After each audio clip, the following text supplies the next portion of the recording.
Hi and welcome back. Today I'm going to be painting this Victorian townhouse that's near me. I pass by it most days and it's a really interesting house with a nice walled garden. I started off with Milford paper. I've taped it to my board and my board is at an angle of about 45 to 60 degrees. The paper is quarter imperial size. I have wet the sky and now I've put streaks of raw sienna, and now I'm going to use a mixture of indigo and a little bit of Payne's grey, a little bit of Prussian blue, just to get a sort of fairly gentle blue sky. I drew out or sketched out the building roughly first. I think with buildings I find it easier to draw it out first before I paint, so that I can make sure that I get the proportions and the perspective right.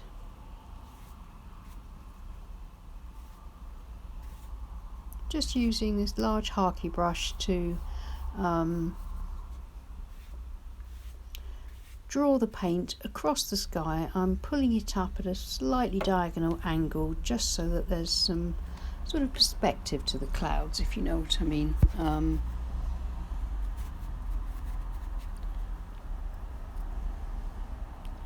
Just going to try and clean it out of the roofs and the chimneys a little bit if I can.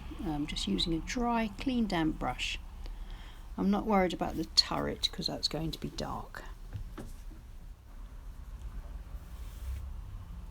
Just going to darken up the top of the sky a little bit more. And I'll lay it down flat just for a little while so that the paint doesn't run down too much.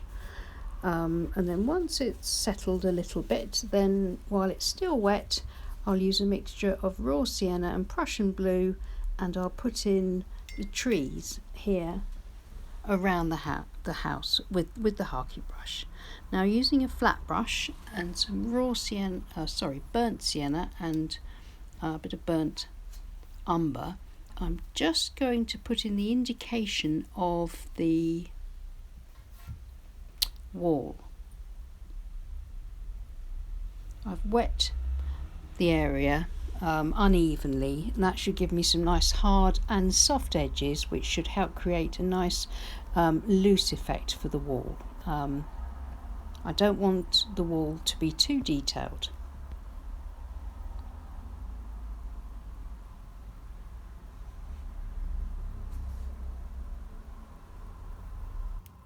The wall is punctuated at regular intervals with these sort of pillars, so I'm trying to get that effect by leaving them white to start with and getting in some nice differentiation of colours with some Payne's grey in the main wall part, and then I shall block in the pillars as well to sort of join the whole wall up.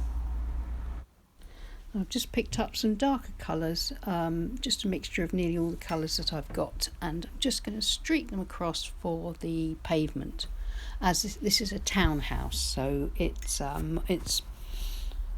just going to be the street at street level, and the pavement is going to be indicated here just with this sort of dark brush strokes across the bottom.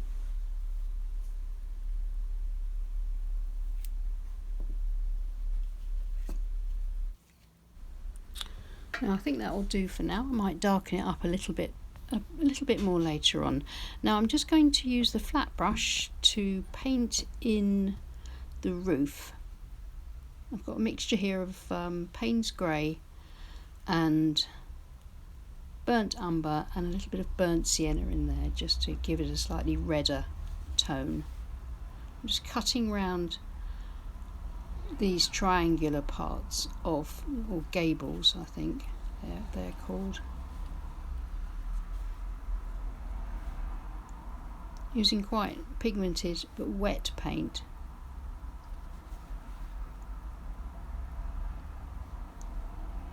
So I can get quite a sort of smooth finish without it looking too patchy with too many brush strokes. Just cutting around the chimney there.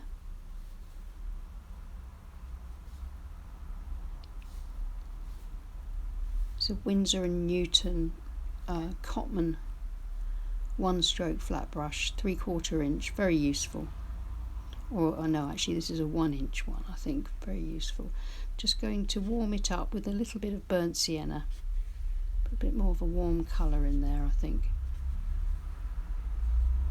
I'm not worried about the paint going on too evenly. I want it to look nicely weathered.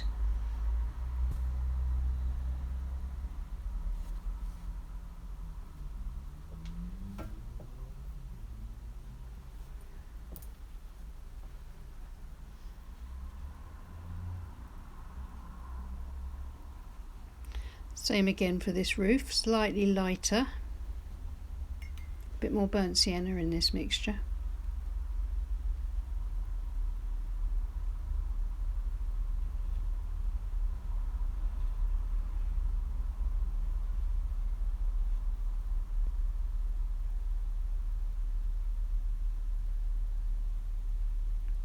Again, using just the flat brush for long strokes and nice sharp edges. Now I'm just using Payne's Grey on the edges, the tips of the flat brush. I'm just going to put in a few lines and marks to show kind of like shadows and architectural details. Just some sort of rough indications of where some of the gables have maybe extra bits of planking or something like that on them.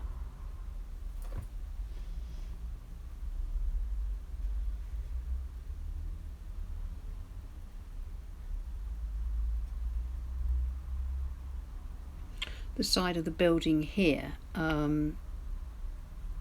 has plaster that kind of makes it look a bit like beams, so that's what I'm putting in that effect here.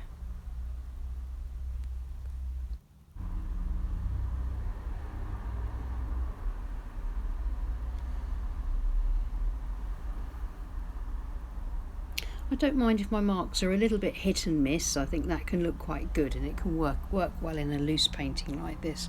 I'm just going to work across the building, putting in the kind of putting in the window frames now, just roughly putting them in place. Just simply letting the flat brush do nearly all the work. Because I've drawn in where I want the windows, it's quite easy just to follow those lines with the flat brush.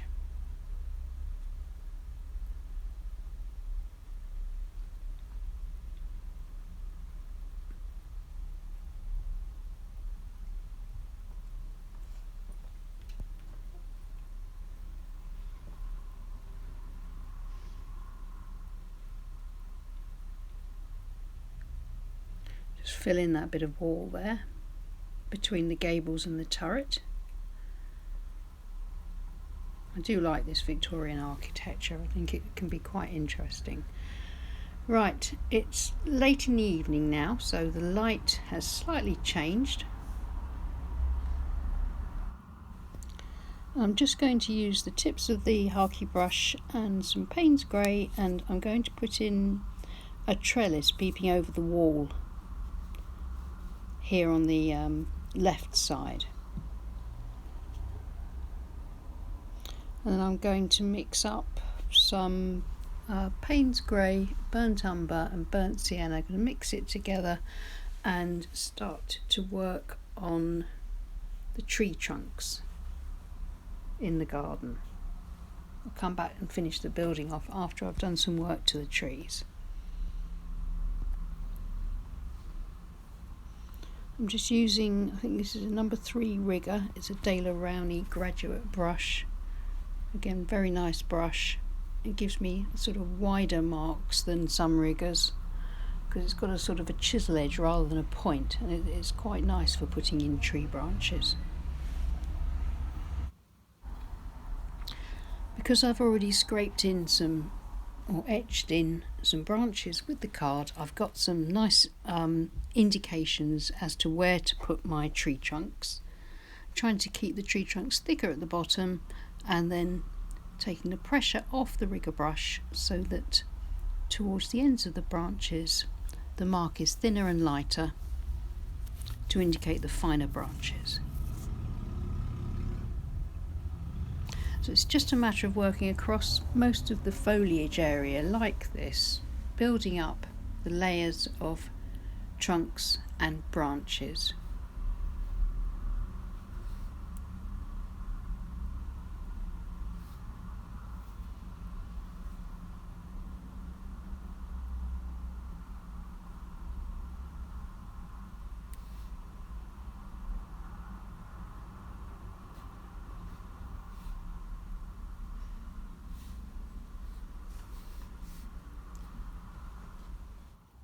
And now that the trees are all done and the bushes, I'm going to use the flat brush and some raw sienna, and I'm going to just pull it across for the plaster work on the sides of the building and the sort of gables.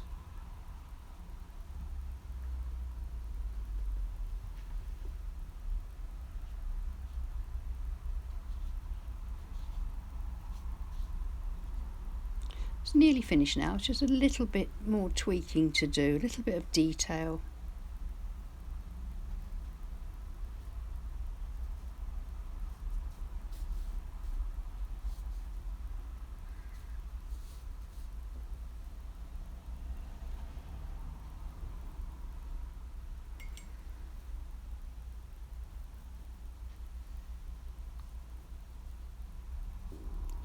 Now for the turret.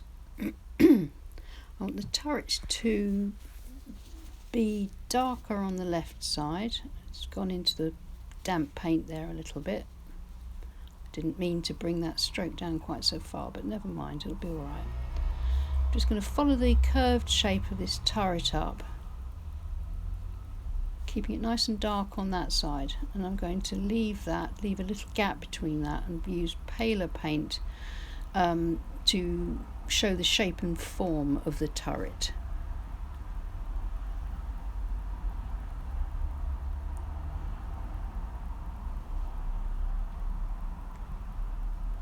Raw sienna for the chimneys, burnt sienna for the chimneys.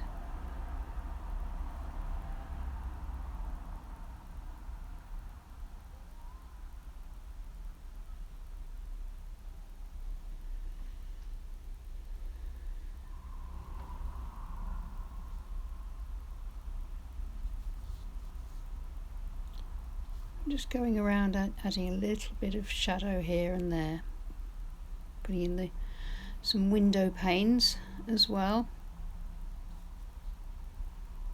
keeping them darker near the top.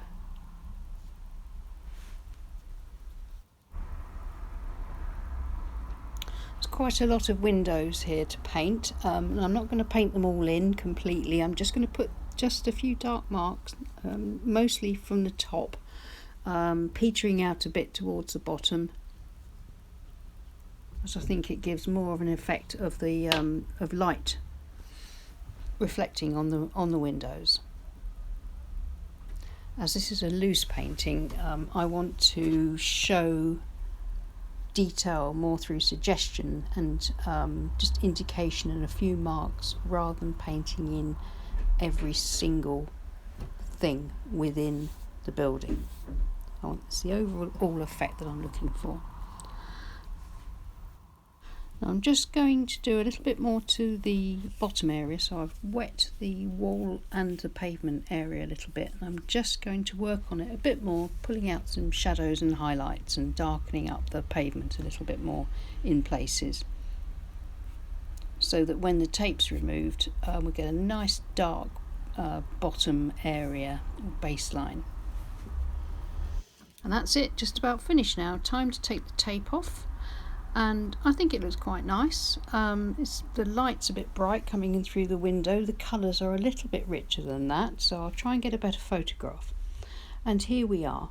Well, I hope you enjoyed that demonstration. I really enjoyed painting it. As I say, I love Victorian architecture, so I really enjoyed painting this local building. Please like and subscribe, and take care, and I'll see you again soon. Bye.